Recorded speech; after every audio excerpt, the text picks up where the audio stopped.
Hello, everyone. Welcome back to the Music and Moonsaults channel. I am your host, Chris Bourdine.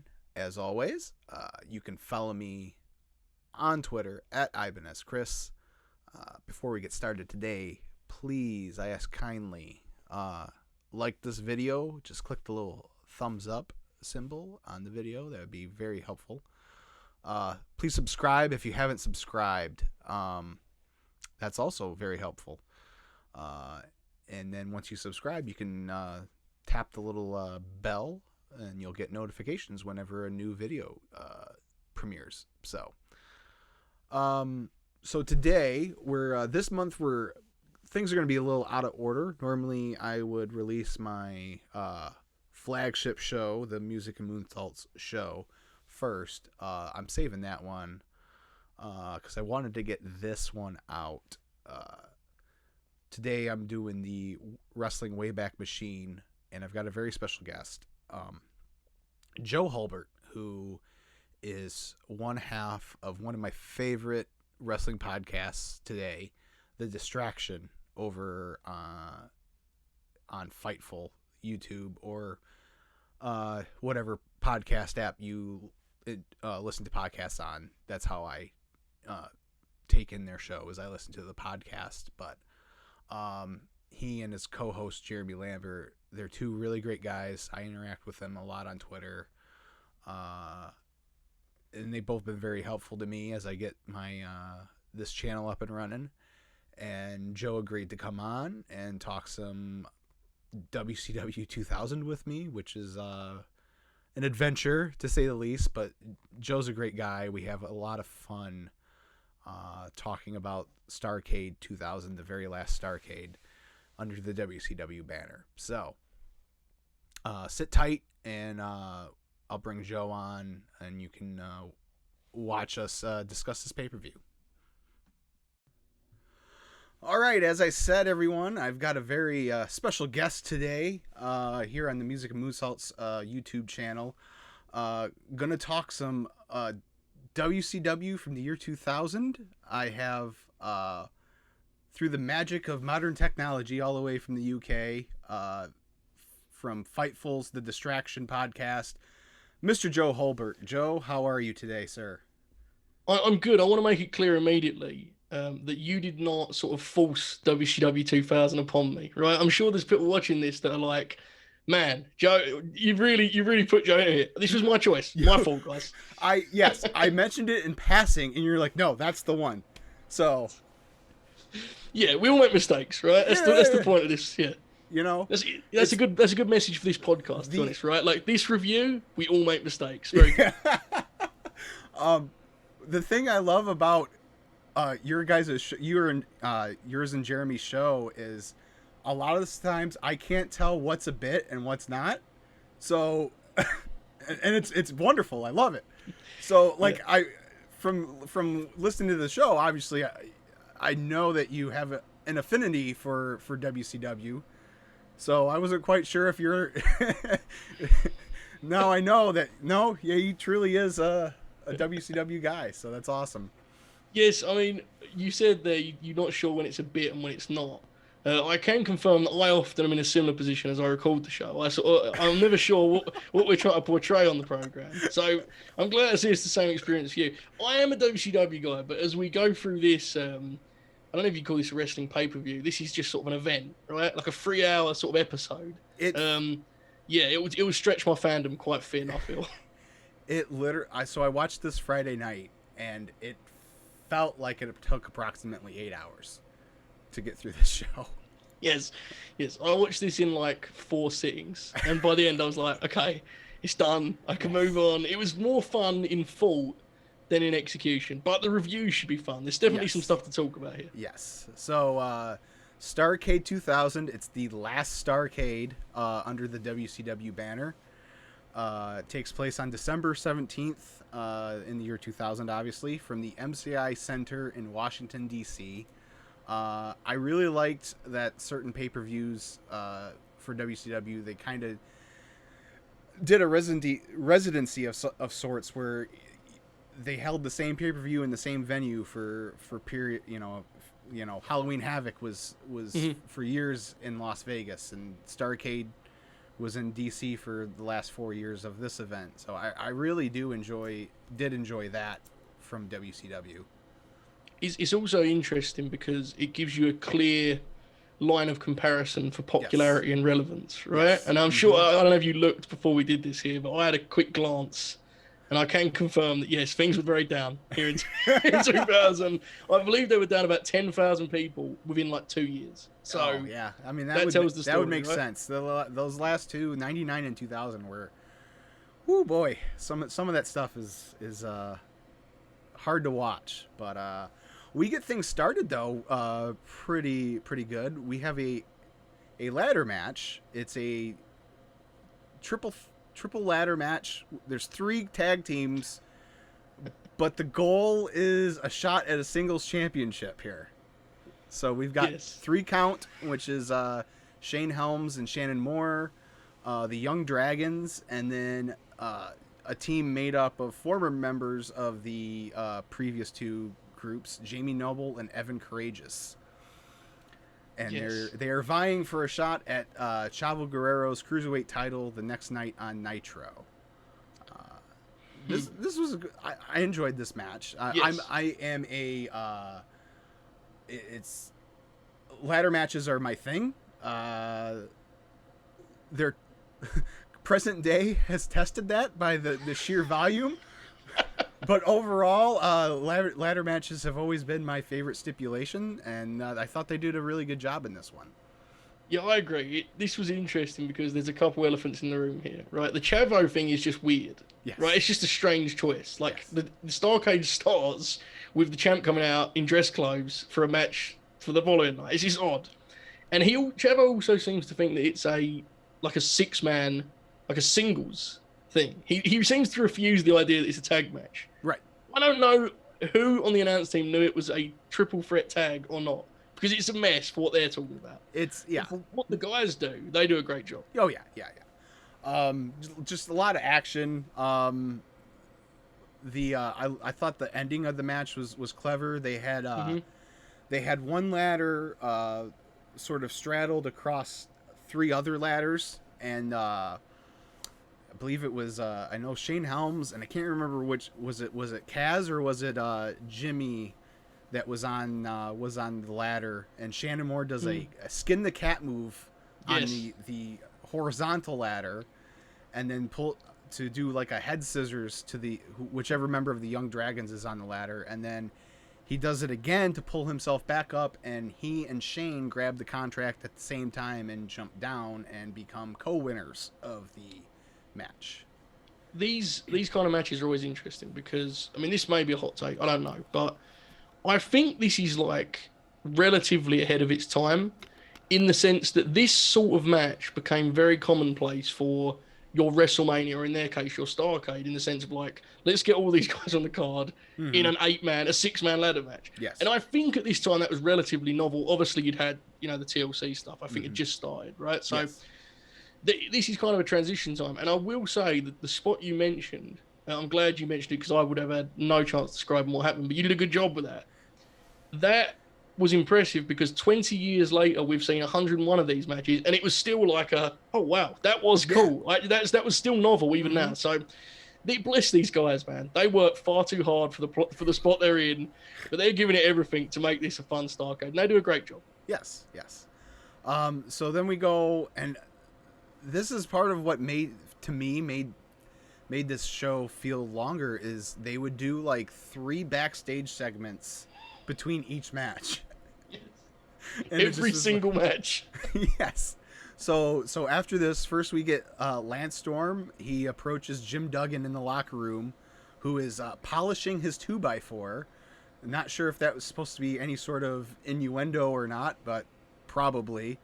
But basically telling him in the previous weeks, Duggan had made some mistakes as part of Team Canada, costing Lance some matches and stuff, and he was kind of conflicted on whether to continue with Team Canada, and Lance comes in and is like, hey, those American fans are never going to take you back. You belong in Team Canada, kind of foreshadowing what was to come. later in the Yeah, night. I think you've done an incredible job understanding what they were saying because the sound on these segments, my friend. Oh my, Yeah.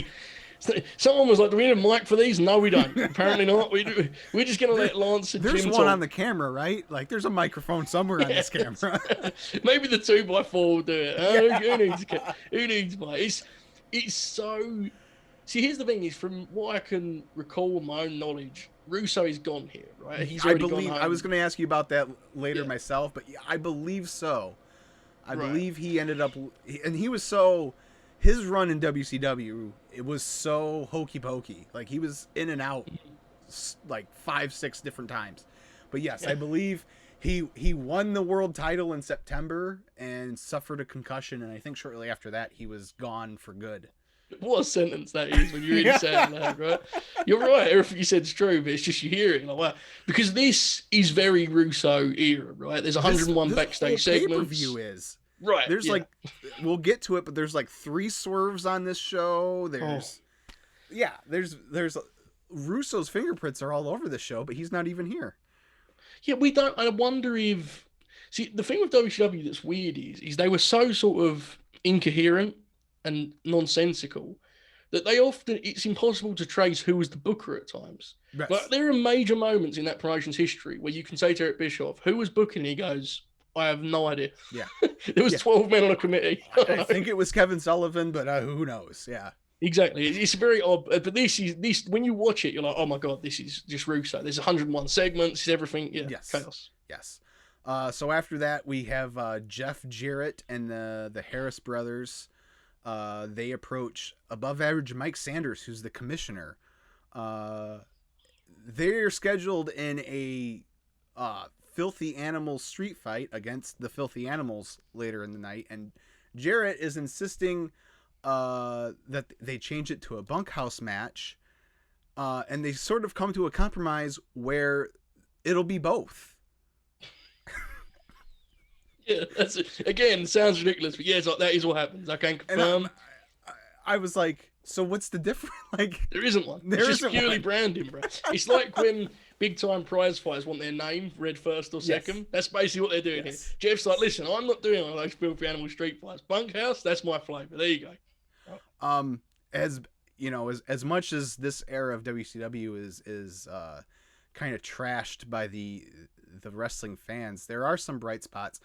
I like, ring work. I don't have an opinion on yet because I didn't watch any of this as it happened. I was kind of out of I missed like the whole Monday Night War era because we didn't have cable at my house. So from like 94 until SmackDown debuted, I was kind of out of the loop. Okay.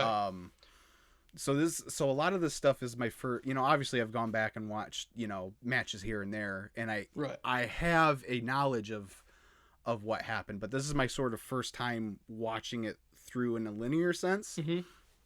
And so don't really have an opinion yet on his ring work, but as far as a promo, I've really enjoyed what I've seen of Mike Sanders so far. Yes, he's the biggest benefactor of the kind of watch you're doing, right? Where when you're watching that program consistently, he's very useful because there are guys that come out and just you can tell they don't want to be there.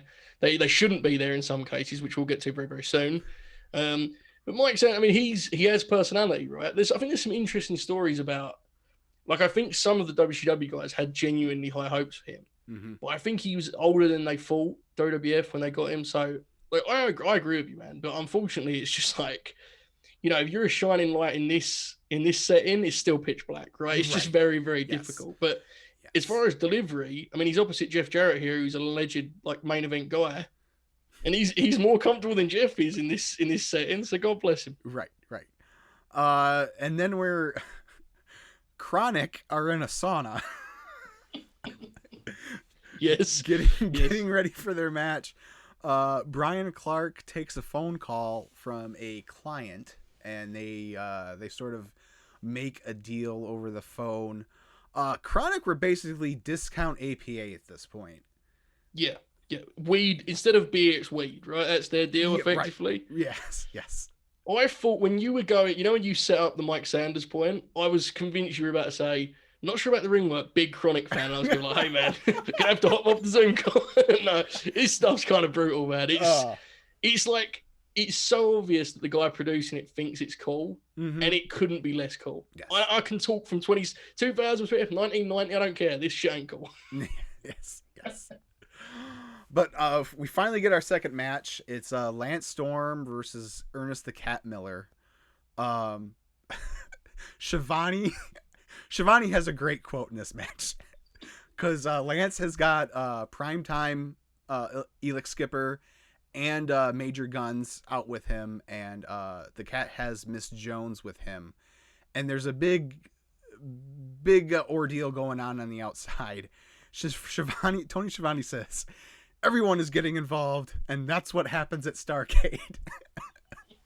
There are a couple moments on this show where Tony looks up and sees Starrcade on that banner, and he's like, "What's happening? This is the end." He's having fun with it. There's one later which is borderline sad, like it's pretty tragic. But yes, this is what's been your experience of Ernest Miller as you've done this sort of linear watch along? He's interesting, right? So when I definitely like this era, like, you know, he was before Mike Sanders, he was the commissioner.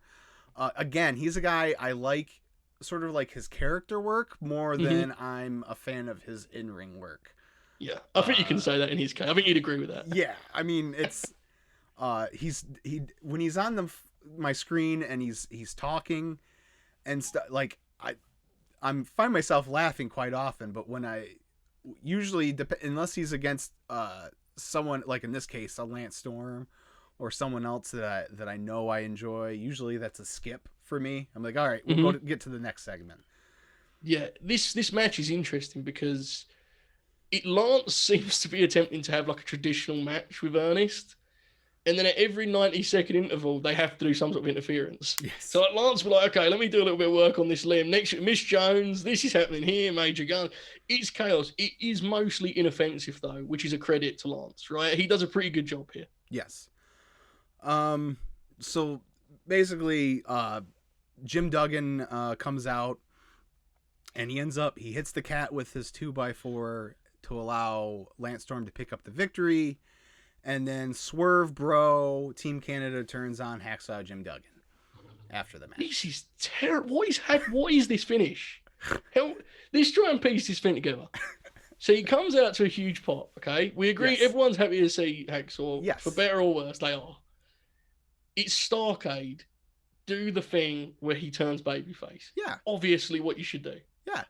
They don't do that. They beat the babyface, and then he still gets the shit kicked out of him by Team Canada anyway. Yes. They achieve nothing and tick all the other boxes. Like, they're like, we want to do the stuff they want to do, we'll do the opposite on every which front. This finish, while it means nothing in the grand scheme of things, it is so indicative of their problems. Yes. It's a finish no one needed or wanted. No. Just bizarre. No clue. Yeah. So then we, again, another 3 backstage segments. We've got that 70s guy Mike Awesome arriving in an ambulance because he has an ambulance match later in the night. Buff Bagwell is playing the part of backstage interviewer on this show, and he interviews the Filthy Animals. Yeah, he, like, rather than setting this up weeks ago so that you could do an angle on Starrcade, they just do it all in one night, and they give you like 4 buff interviews and then his angle, all just because they need to do this thing. But Conan does the Conan promo, right? Where he's blatantly wrote down a bunch of lines and he just screams them at the camera while Billy Kidman nods. It's tremendous. No arguments. Yes. And then we got the Natural Born Thrillers backstage, and they approach Reno and Big Vito. Reno previously was a member of the Natural Born Thrillers, and so the Thrillers tell him, you know, he's always got a place in the Thrillers. It's just it's a mess. This whole I'll get to it when we actually get to that match, but this whole storyline confused me, and I've literally watched a month of the program in like 2 weeks, and like I'm still completely confused about this storyline. Yes. It is worth noting, I'll give them some credit here. because then the next segment leads us into the match, right? With Crowbar. Yes. That is the only time on this show that one segment is followed up by a match that is relevant to that segment, which is very confusing. You know, at one point, General Rection, Bill DeMott, Hugh Morris, whatever you want to call him, cuts this fiery promo and it's like, cut veto match, sorry, Reno. You know, like it never makes any kind of logical sense. They do this here at least. I'll give them that much. Yes. So yeah, you mentioned Crowbar and Daphne. Crowbar also is dressed in like a 70s guy because he and Mike Awesome were a tag team for like 5 minutes and then they never differentiated after that. It's weird. But Daphne basically tells Crowbar that living this 70s gimmick has made him soft. And then he's attacked by Terry Funk because they have a match for the hardcore title. Yes. In fairness, I would never accuse this of being good, right? That would be unfair. It is a unfairly spirited hardcore match. Yeah. Terry is trying his best. He effectively just kicks the hell out of poor Crowbar. And like I was, you know, if you sit down and try and figure out who the babyface and heel is in this match, good luck. You're done. You're turning the show off after this. Headache. Yes. You know, but they try their best. There's a ridiculous amount of unprotected headshots, which is like, it's just what it is. At one point, Schiavone just says he's dead. No, he has no sort of. He says it like that as well. No inflection. He goes, he's dead. And the one thing that is an interesting little fact that they provide. I don't know if you heard this, but I think Schiavone said it. He was like, when Terry Funk first retired. Yes. No, I did write that down. Yes. We were running our first Starrcade. Yes. And that is especially 20 years later, that is a glorious stat. Yes. So there you go. Yeah, so Daphne is shrieking the entire match. Yes. Which really kind of like limited my enjoyment of it. Crowbar and Terry are fighting in the back of a box truck, and Terry ends up performing a hip toss on Crowbar out of the truck through a table. Yes, he does. They do. There's like 2 matches here, right? Because you have the match where we're supposed to feel sorry for the Crowbar because Terry Funk's killing him, and then inexplicably at the end of this match, it becomes like a heroic "don't put Terry down" match in which he kicks out at 2.9 a bunch and wins. Yes. It's insane. You're gonna have to walk everyone through this because this was bonkers. Yes. Yeah, I don't even remember. Like, I didn't even write down what the finish was. I just wrote down Terry won. So he just hits something and pins him. They do so much stuff that by the end it's just like, oh my god, it's over. Bless them, they work hard. Really, again. That spot in the truck was like pretty much like as far as like memorable because the rest of it is just hardcore nonsense. Yes, headshots. Yes. So yeah, Terry Funk wins the hardcore title at 56 years old. So youth movement, brother. Exactly. Then we get a Gene Okerlund interview. He's interviewing Team Canada, and asks them why they turned on Hacksaw Jim Duggan, and then at the end of the interview, Gene makes some sort of dirty old man comment to Major Guns, and that was that. Major Guns also has one line and completely fluffs it. Yes. Like she gets all of it wrong. Yes. Gene he's still on point because it seems he was rather comfortable in this role. I don't know. God bless him. Gene's here. He's doing his thing. I don't know if Gene. I'm trying to think if Gene stays on TV until the end, but I know that at the end they start doing stuff like this with him. So yes, he's having fun with it. Whatever. What would Mean Gene's equivalent of the smiley cowboy hat emoji be? It would be some sort of beverage in emoji form. I feel. Yes, I feel that's his. Yes. I feel that's his deal. Yeah. I also don't know if he's a quote tweet guy. I feel he's straight reply. Right? May even just straight DMs. Especially with the fleets now. With the fleets, you can just go straight in them. That's a different game. Gene would be all in the fleets. Yes. And then Lex Luger is in his locker room unpacking his gear, and he pulls out a pair of brass knuckles. That's it. This is we're going to get to the match later. This is a relatively dark version of the Lex Luger, right? It's not... When you think total package, you do not envision this man with his blonde sort of frizzy hair. He's hanging on a little bit here, Lex, right? We are a far cry from... if there was a heyday for Lex Luger, we are far from it. Very, very, very far. Yes. Yes. Yeah, it's just a weird. Like he does. He tells like, oh, here's my knee pads and here's my trunks and oh, here's some brass knuckles. It's like, okay. Yes. See, this is one of those examples that wrestling has got really weird with, and Russo was a big culprit of, which is where I never know if these backstage segments are supposed to be things that we can all see, or they're doing like a TV show thing where it's like we're just hidden, we're just seeing stuff because it's a TV show. Because if this is something we're all supposed to have seen, what reason would there be for him to hold up his brass knuckles and like, the old trusty knucks? It's all stuff like that's always odd to me in wrestling, yes. But here it is anyway. There you go. Then we get to the aforementioned Big Vito and Reno match versus Chronic. So here's why I'm confused about this story. So this is, it started out where, Reno was in the Natural Born Thrillers,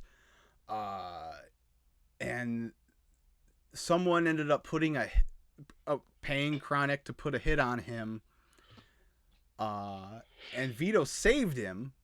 I was under the impression that Vito's sister Marie, that Reno was the boyfriend that Vito didn't approve of. And then here they're like, oh no, they're all brothers and sisters. I'm like, wait, what? Did I miss something here? Oh no, it's even worse than I realized in that case. Okay. I mean, that's this. Maybe I did miss, like, because I'll be honest, when this stuff is on, when I'm watching these nitros, I'm not paying the closest attention, but right. I was for sure the story was Vito disapproved of Reno dating his sister Marie, not that they all were siblings. So it's worth noting that thus far, for all the silly vignettes, like the matches thus far have been like, I can bear them. This takes this show on a dark turn, I feel. Yes. This is where the crowd starts to lose it. It all goes bad from here. And it's, I mean, look at the match they've booked here. Good luck. I mean, they're asking for it, right? So Chronic comes out and they implicate the sister Marie as the client who called them on the phone for the hit on Reno or on Vito or who I'm so confused. So they wrestle, if you can call it that. The Thrillers eventually make their way onto the stage. There's a point in the match where Vito and Brian Clark hit the double cross body in the middle of the ring, and Clark lands right on top of Vito. Yes. And has to like roll off, unpin him to avoid the pin. That really sums it. I mean, the thing with this match is, as I was looking at it, I was thinking there is no reason for this to go as long as it's going. This is a 4-minute match at most. You can't do what they're doing here. Yes. When they do the finish, it's like, why did this even go 3 minutes? This is just perfect excuse to not do a match. Yes.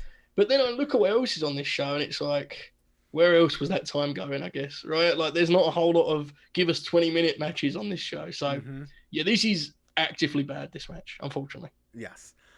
So Reno finally gets the hot tag and then immediately turns on Vito. We get our second swerve of the night. And then, like, he goes to pin Vito, and the referee's like, what are you doing? That's your partner. I don't care. Count the pin. Yeah. So they count the pin. Reno, he was the one. He put the hit out on himself, I guess, or whatever. He gives Chronic an envelope of money and rejoins the Natural Born Thrillers. Yes. And it should be noted that the camera cuts, he has the money. He looks at the money. He gives the money to Chronic. Chronic celebrates with said money. And then after about 2 more minutes, Tony Schiavone's like, oh, Reno. Oh, hang on a second. I think I've cracked the code here. This one, the case closed. Yeah, this is terrible. This is very much. And I believe there's an extended beatdown of Vito by Chronic too. There is, yes, just to hit home. And they have like the young lady whose name I forget. He's like blocked in the corner. Just really, real big angle they're doing here. Yes. So Mean Gene then is interviewing 3 Count. About their victory, and Chavo interrupts saying, no, like, I'm only supposed to face one person tomorrow, not 2. Like, what's going on here? So again, not really yeah.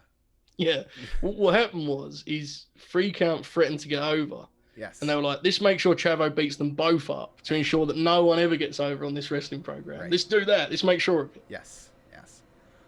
Then we go, Buff Bagwell interviews the Misfits in action. Nothing, it's basically general erection talking about Shane Douglas. There's not really much of substance here, I don't think. Right. This kind of run is adorable from the Rection Man, because he's convinced that he's doing something of sort of note and gravity, but in the end he's going to have a match with Shane Douglas. So it really is, bless him, he's screaming at the camera and no one could possibly care, could they? It's just like, it's a Shane Douglas match, whatever your name is now, you know? Yes. So then we get the ambulance match. Bam Bam Bigelow versus Mike Awesome. Shivani has another gem where Mike Awesome stops on the ramp and takes off his 70s clothes to reveal he's wearing trunks and boots like a normal wrestler. And Shivani goes, well, maybe it's hard to work in a 70s getup. There you go. It's a fair answer. This is one of those matches that's definitely like, and I'm not knocking either guy because it's just a situation, but like if someone posted like a GIF of this match, like, oh, Bam Bam and Mike Awesome, sounds fun. Right. Can confirm in this setting could not be less fun. Couldn't be less fun if they tried. Just not the place for such a match, unfortunately. Right. I did like the ending though. They battle to the ambulance and they climb on top of it. Bam Bam rips like the big light bar off the top of the ambulance, and Awesome ends up taking it from him and hits him with it, and Bigelow ends up falling through the roof of the ambulance for allowing Mike Awesome to get the victory. It's a cool visual, right? Yes. It's cool. Like, I think the start of the match is promising enough when they're doing a match. The problem is they then do some terrible brawling and they walk to the ambulance and walk back. And when they walk back, the crowd is like, nope, we're done with this. And they can't... As cool as the finish is, the crowd's out. But I agree with you. The visual is pretty neat. Right. In case you missed it, they show the replay like about 75 times afterwards. Proud of themselves. Whenever WCW did a stunt correctly, it was like, let's get used to this thing. Let's go back to it. Show it again, Tony. Yes. Here we go. Sting fell to his death while on fire. Let's show it 50 times. That's the best. If you ever want to talk about that match, it's just exclusively that. Not even the match. Forget the match. Just the fall and the follow-up to the fall. I will do that until the end of time. It's the best ever. Oh, gosh. Mean Gene interviews the Natural Born Thrillers. Again, just basic, another why did you do that type interview to Reno. Then we get Shane Douglas versus General Erection for the U.S. title. The reason this match is happening because the good guy, who happens to be fat, accidentally squished the bad guy's hot valet. And that was the basis of this feud. Okay, let's even expand on that. Then that good guy who did that starts this match by doing a Hulk up spot into about 4 minutes of bear hugs, while Shane Douglas, the treacherous heel, is like playing heroic babyface, and Shivani talks about he's fighting with all his life. He's bleeding at some point here. Shane appears to be working a David vs Goliath match as a heel. Yes. It is insanity. It just goes on, and then the finish, which you can get to, is just again the worst of it, right? So Shane Douglas pulls out a chain and wraps his hand in the chain. It ends up falling off his hand. Chavo comes out. Chavo is formerly a member of the Misfits in Action as Lieutenant Loco. But he went too far, whatever that means, and they kicked him out. Well, Rection kicked him out. The other guys seem to not be in favor of that move, but whatever. So Chavo comes down. He distracts the referee and tosses the chain back to Shane Douglas, but then immediately stooges him off to the referee, and Shane Douglas gets DQ'd.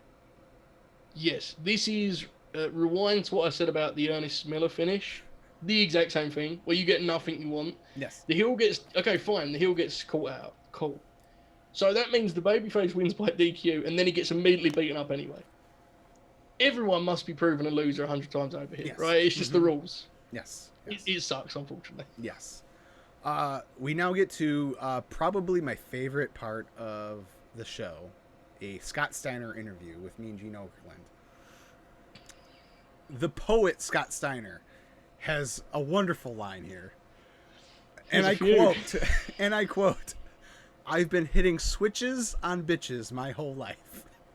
Yes. End quote. He also has the horizontal one. He keeps going back to this. Yes. I'm going to be horizontal tonight with some freaks. Yes. And it's just, I mean, he's a fascinating wrestler at this time, right? And I'm sure you're experiencing it better than I am, watching it, more directly. But it's like, he's forgotten more about pro wrestling than a lot of the guys he's wrestling know. Mm-hmm.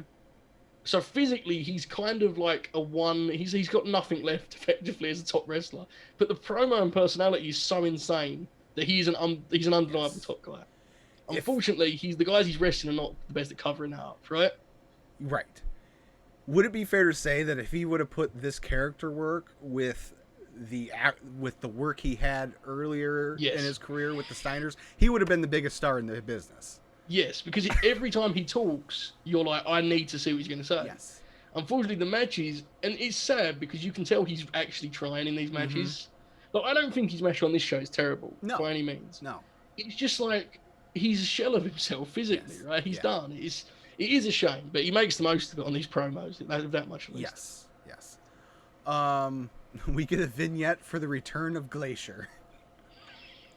Is this the first of these, or have they been doing this? I believe the first one aired at Mayhem, the previous pay-per-view, and they've been running every week since.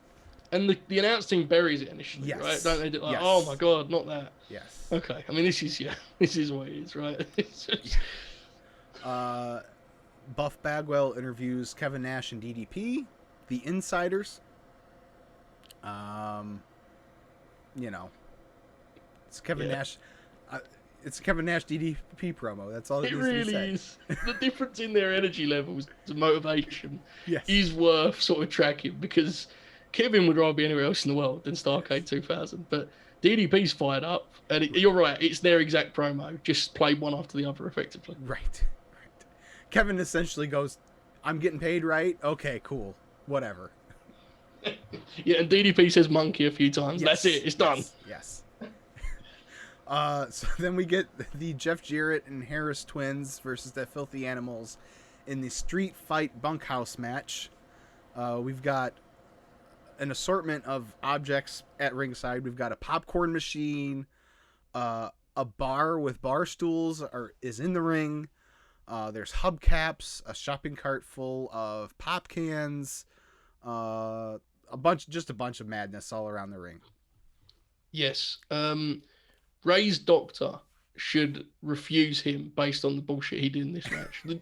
The nonsense that Ray opted to do for the sake of Starrcade 2000 is either, depending on what side of the argument you're on, it's either a case for him as the GOAT, or it is an example that he's actually bad, because he inexplicably wants to do stuff in this match. I don't know why. Yeah. And it is a mess. I mean, your description, anyone that's never seen this is like, okay, this sounds insane. Yes, it is insane. Yes, very much so.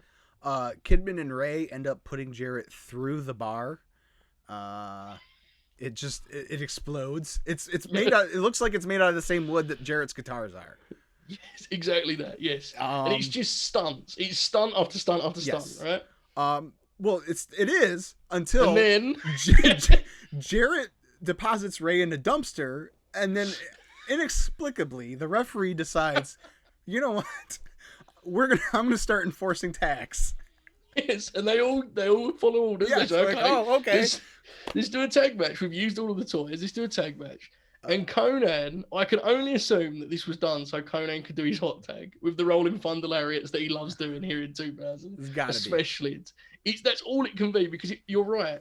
It goes from being 101 spots to being everyone in the corners. Let's do ourselves a 6-man tag here. It's amazing to see. Yes. Kidman eventually gets hit in the head with a liquor bottle, and Jeff Jarrett gets the pin.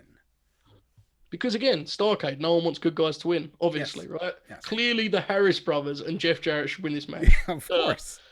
Just incredible. Buff Bagwell interviews Sergeant Buddy Lee Parker, and then Lex Luger attacks him. The story here is Buddy Lee Parker is the guy who trained Goldberg. And so because of that, Goldberg's book had just come out too. Mm-hmm. And so that was the whole basis of this feud, basically. Yeah. Lex Luger was jealous that Bill Goldberg wrote a book. And, Fair. I mean, it's what happens to us all, you know. Yes. It's, so then, yeah, but Luger ends up attacking Parker, and that's that. it transitions us though to the moment that I mentioned earlier with poor Tony, where we go back live and we see all this the nonsense They're being still cleaned cleaning up, the right? debris up from the previous Right. match. So you see all this, and it cuts back to Tony, who says something to the effect of, "We've come a long way since Flair and Harley Race in '83, right?" And he says it. He does it with a laugh and a smile. And then Mark Madden starts talking, and death comes across Tony Schiavone's face, like a look of darkness. Suddenly, he's broken. Suddenly, he has seen all of this, and he said, "Actually, this isn't funny. This is the end. This is the end of it all." Yes. And I have to say, as a fan, it is so cool that I now can watch this knowing that Tony ends up liking wrestling again. Yes. Because it's important to remember, there was legitimately like 16 years worth of just, please get me away from wrestling here. Yes. This is how bad this stuff was. So... Exactly. Yeah, that was worth keeping in mind. Poor Tony at ringside. Yes.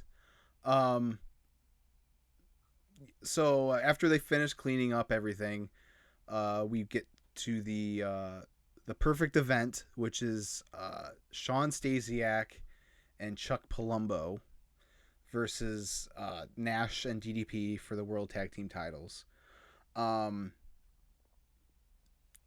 So Nash and DDP actually won the titles at the previous pay-per-view, but then apparently there was some video footage that they pinned the illegal man. So then they gave the titles back, and now they get a rematch. Mike Sanders is with the perfect event. Ric Flair, who is the CEO of WCW at this time. So we do get Flair on Starrcade, but not in a match. And he misspeaks here because he says if Sanders makes a step towards the ring, that the match would be over and the insiders would be awarded the titles. What he meant to say was if you take a step in the ring. Yes. Rick, no, I mean, at this point, it couldn't be more obvious that man doesn't care anymore. Yes.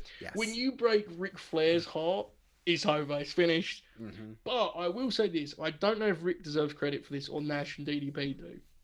This is the first match on this show where the audience seems to have some form of emotional care and investment, right? Like, again, I wouldn't say it's like a great match. It's about as close to good as anything after the opener probably gets, I would say, right? Mm-hmm. I mean, it's a fine tag match, this. Yeah, no, it's perfectly fine. I have no, didn't really have a problem with it at all. The insiders end up winning the titles, so. Yeah, I mean, DDP's... It's not a surprise that he's super motivated and fired up, because that's just what he does, right? He never took it for granted, the spot he was in. And he's pretty great as, like, the face in peril. Nash does the Nash things, right? Mm-hmm. And they love the Nash things. Whatever people say about him now, I know that recently he's like a hero now. Good for Kevin Nash. That's very good for all of us. But just as a wrestler, like, people can say what they want, but the people love his stuff here. There's even like a good false finish at the end of this match, and I almost fell out my chair. False finishes in WCW it's just a fine match. I enjoyed it. So on a couple of recent reviews, Sean has brought up a shoot interview Nash does, where they play him the part of a Cornette shoot interview where he explains teaching Glenn Jacobs all the Diesel moves when he was fake Diesel. Yes. It's phenomenal. I think I've seen this. Yes. There's a lot of great Kev shoot interview stuff.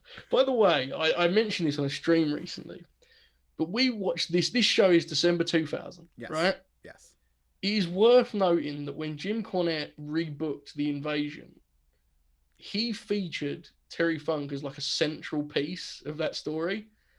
And as I watched this, because I recently saw that, I was rewatching some of it recently, just for laughs, because it's hilarious to me.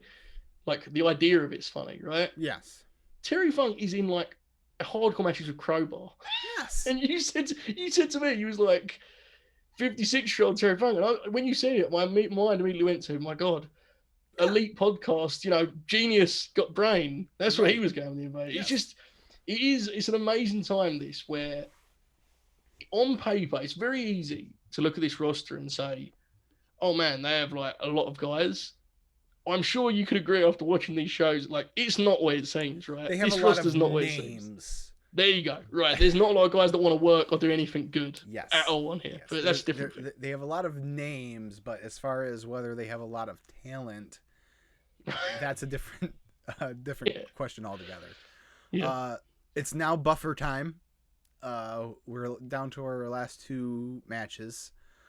Lex Luger versus Goldberg in a no holds barred match. So before Russo left again, when he was on TV, he told Goldberg that Goldberg had to match his old streak before he could ever get a world title match, and if he lost, he would be fired. Yes. So Luger is trying to end the streak and get Goldberg fired in this match. It's a Goldberg Lex Luger match from the year 2000. Right. From what I remember, the streak deal here is like he'll just spear guys in angles, and they'll be like 4, 5, 6, 7, 8, 9. It is as silly as it sounds, but well, it's like, I don't know if you remember. I think it was the previous year. Or maybe it was even earlier this year, Sid, when Sid and Goldberg had their feud. That Sid was doing the same. He was trying to do the same thing, and it was literally powerbomb some poor soul. And I will go a step further. There's a match between those two, and I want to say Havoc 99. And this match is the lost gem. It is the rare collector's item of my evidence that Sid is actually good, in which Sid becomes the babyface of the match, does an incredible blade job, and just bleeds everywhere, and it's great. He does not have the same performance here, but we'll get to that. Anyway, yes. Bill and Lex. I hate to be dismissive, but your description kind of nails it, right? It's a Lex Luger Bill Goldberg match in 2000. Yes. Lex is at his absolute worst here. Mm-hmm. He doesn't care. He doesn't even look like he cares. No. And Goldberg does the Goldberg thing. It is what it is. Lex has got like the 93 Lex Luger hair going. Yes. And it's, yeah. The ending is even more of just what the hell is going on. So Buff Bagwell comes out. Sergeant Buddy Parker is on the outside. Buff comes out, and he proceeds to attack Parker to signify that he is a bad guy. But he waits until after Goldberg wins the match to attack him with a chair. Yes. And he also does the deal where he gets in as though he's a babyface. Yes. And he acts as though he accidentally does the finish to Goldberg. But then afterwards, I think we're supposed to assume he did that on purpose. Yeah. Right? Do you remember this? He does the blockbuster. It's very confusing. Yeah. Because, of course, if you want to get someone, you definitely don't do it in the match where you can end their career. You do it afterwards. Yes. That's what you do when you have a weapon. Yeah, very good idea. Yes. So, yeah, that was that match. And now we're to our main event. Sid Vicious versus Scott Steiner for the WCW World Heavyweight title. Sid comes out wearing tights. I've never seen Sid wear tights before. It's got some like lettering on the side. Yes, he spent some money on these. Yeah, it's gold lettering. Says Sid down the sides. So okay, I've waited till now to this commentary team sucks. Worst ever. The absolute worst ever. It will never be topped. Shivani. It's hard for me to say anything bad about Tony. I love Tony, but at this time, it's rough, right? It is, but he's still Tony. He gets sort of a pass. I agree. Madden has his moments, but for the most part, he's trying too hard to be Bobby Heenan, dirty Bobby Heenan. Yeah, he's trying to do like a Lawler Heenan hybrid thing. Yeah, he falls very short. I can confirm. Scott Hudson is awful. Okay, I'm so glad you said this, because there is a weird thing in wrestling where people pretend he's not bad. Oh, he's And terrible. he infuriates. He's the worst thing on the team by far. Nothing he says sounds sincere. He has this his body language is borderline comedic when he's just on camera doing nothing. He's funny. This team is so bad. It's terrible. He's Byron Saxton of 20 years ago. He's worse though. He's because when Saxton will he'll hit his rhythm and he'll be somewhat believable. He never does that. But Hudson. I just mean like the over the top like. Oh yeah. When he's incredulous about something, like the over the top, like how could this happen? Yeah. He has a line before this match starts that I don't even know what he was trying to talk about, but he's like, all due respect to our servicemen and women, something about December 7th, Pearl Harbor, the date that will live in infamy, but for Sid, the date that will live in infamy is April 10th when he had to relinquish the World Heavyweight title. Like, I'm like, what kind of correlation are you trying to make here, bud? Yes. Yeah, so I think from what I can gather, Scott Hudson was a nice man. So salute to him. However, anyone that says he's not the worst part of this team is lying and is skewed by the fact that Mark Madden is obviously a dick. Because he is a dick. I don't want to stick up for Mark Madden. However, this team would be better if it was just Tony and Mark Madden. And that's the biggest insult you could ever give someone. The pay-per-view before this, Mayhem, Stevie Ray was on instead of... Stevie Ray's not good either, but he was like... It was 100 times better than with Scott Hudson. I've heard someone describe him before. I'm trying to think of what podcast it was, but someone was like, he's like a mannequin. He's like not a real person. We're not sure if Scott Hudson is real. Yes. He may have just been a cyborg built for WCW B shows that ended up on pay-per-views. I don't know, man. He's he's terrible on these things. His voice feels like it's put on. Like he has. Yes. It feels like he's this is announcer guy voice. This is what it should sound like. And the aforementioned Sting stunt that we both enjoy so much, that's his absolute magnum opus. When he goes into full, he's got a kid. Scott Borden has a family. Yeah, and then Tony starts throwing his hands up. Sorry, Steve Borden. Yeah. Yes, but Scott Borden may too. I don't know. But this match, by the way, I love that we're doing all this talking and we're not even talking about the match because who cares, right? It's Sid and Scott. Yeah. But Sid, this is an all-time Sid moment in history because from what the story goes, effectively, that they lured Sid into this match by saying, "Would you like to work Starrcade and not get beat?"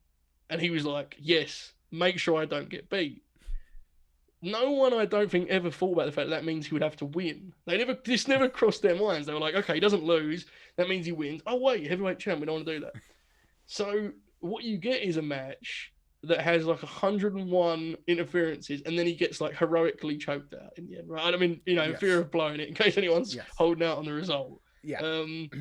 This is a very Sid moment. I must say, it's an incredible sight in 2000, seeing Scott Steiner play bumping heel while Sid just stands there and throws his arms up in the air. It's incredible. So yeah, I mean, Steiner gets Sid in the recliner a couple times, but Sid does escape. Medeja interference. Medeja gets on the top rope and tries to jump on Sid, but misses and hits Steiner. There's a ref bump. Jarrett runs out for whatever reason to hit Sid with a guitar, but misses and hits Scott Steiner. But yet Steiner still is able to recover and hit a couple low blows, a T-bone suplex, and then finally locks in the recliner for a third time. And Sid passes out, like you said, and so Steiner is still your champion. I mean, the thing with Sid is, he is what he is, and that is quite the package that he just is, right? He exists as. But if he has a crowd that's vaguely into him or energetic, he can be fun, and he isn't terrible here. It's not good, is it? It's just a Sid and Scott match. So I was thinking about it, and both of these guys. So I mean, we all have our lists of wrestlers we enjoy watching. Whether the Bretts and the Shawns and the AJs and all that kind of stuff. But I feel like there's a separate category for guys like Steiner and Sid, who, while you necessarily aren't going to say, "Hey, you should really watch this Sid and Scott Steiner match," But something about when they're on your television is when it's not a match is just like it's awesome. Yeah. It isn't just like a quirky sort of, let's have fun with the idea that this guy's better than he is, because both of these guys always got over in front of live crowds. Like Sid, whatever anyone says about that man, he never had no reaction in front of a wrestling crowd, right? Like never ever. So I think you're right. There's a palpable energy to these guys. They feel like lunatics, right? There's something to be said for that in wrestling. I'm with it. I'm with you. Yeah.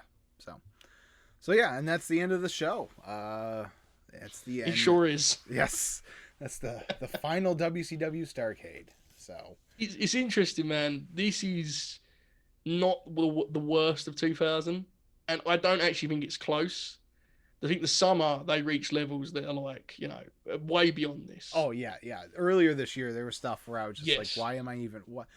Like, I was like, no, you need to finish. You need to see this through. But there were times where I should just stop watching now and just watch the WWF stuff, because there is instances where it doesn't resemble wrestling at all. Like there's one pay-per-view where the longest match is like 6 minutes. It's just chaos. And this isn't that. It's just a bad show. The biggest thing of this isn't the match quality, to be honest. It's just a miserable show in terms of the finishes they pick. Right? There's very little things to enjoy here if you were the most optimistic fan. Yeah. And my biggest takeaway from this, always with WCW 2000, I know that modern WWE can be frustrating, guys. I get it. Yes. Please be careful when you tweet that it's as bad as 2000 WCW. Thank you. Because we just watched this show and we can confirm, definitely not true. No. Yes. Exactly. There's single matches on TV shows now that would be the match of the year in WCW 2000, I promise you. Exactly. You can make a case as far as maybe some booking decisions and whatnot, but just on sheer in-ring work alone, there's no comparison. There's also, I don't want to make this, we don't need to go and do 2020 WWE, but there is also, there are some good angles and some good ideas. 2000 WCW, man, trust me, there are very few of those. Yeah. They can't be found. So it's a moment in time that every wrestling fan should experience. Even if they definitely shouldn't, they kind of have to, right? It's the rules of wrestling fandom. That's WCW 2000. Yes. Awesome. All right. Joe, where can people find you? Well, now that becomes a loaded question. On Twitter at Hulbert, no 5, which I have to keep stopping myself from saying. The distraction, as you plugged for us earlier, that's fine. Anyone that wants to check that out, that's cool. More stuff like this. Real quick, sorry for interrupting you. I have to put you and Jeremy over some more, because it's... When you guys started that show earlier this year, it was like, all right, it showed up in my, I listen on the, I listen to the podcast for audio form. It was like, all right, it popped up in the feed with all the rest of the Fightful stuff, whatever, I'll give it a listen. And I enjoyed it, but as you guys have progressed, especially when you added in doing the reviews, the movie reviews that you guys do every week, it's one of my, legitimately is one of my favorite wrestling shows to listen to every week. Well, that's always, whenever I hear people say that, it's crazy to me, but I appreciate it very much. So, a lot of people, when we started, were like, okay, it's another show. Like, there's a lot of shows, right? It's hard. I get that completely. But it seems like more and more people are enjoying our dynamic, and that's all you can do, right? You have fun with it, and I appreciate it. That's cool. I'm glad I could come on and do this. This was fun. Anytime you need me to talk about WCW, I'm here. I'm here to do it.